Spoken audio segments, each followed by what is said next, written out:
3つぐらいね。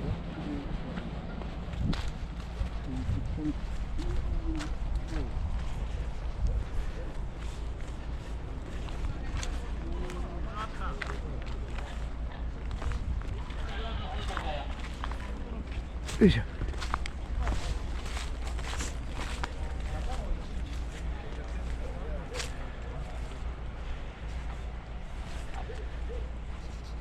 はい、了解しました。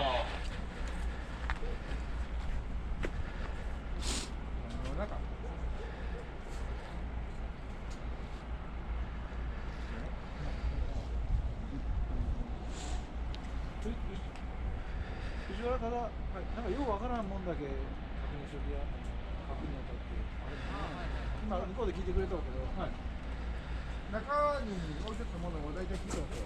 大丈夫。はい。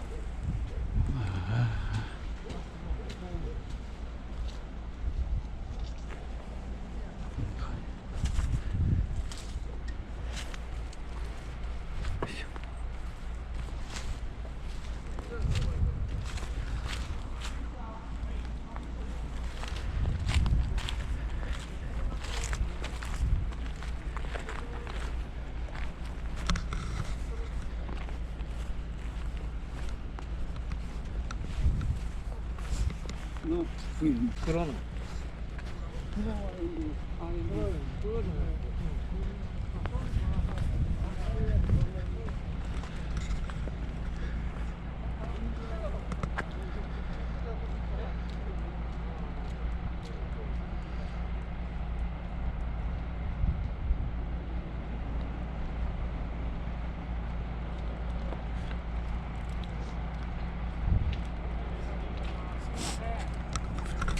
伺いたいんですけど、はい。どこ借り取られるのかな。そう、ちょっとあっちの方。あっちっていうのは。一番向こう。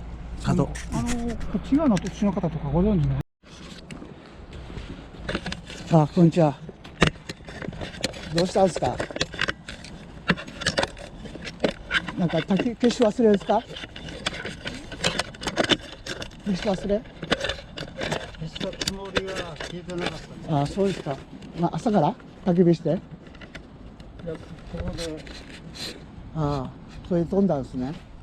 もうえらいことでしたけど、木あれしてくださいね。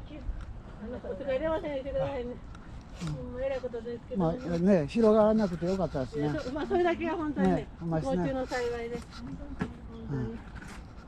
ちょっとうちなんですけどね。どうぞすみません。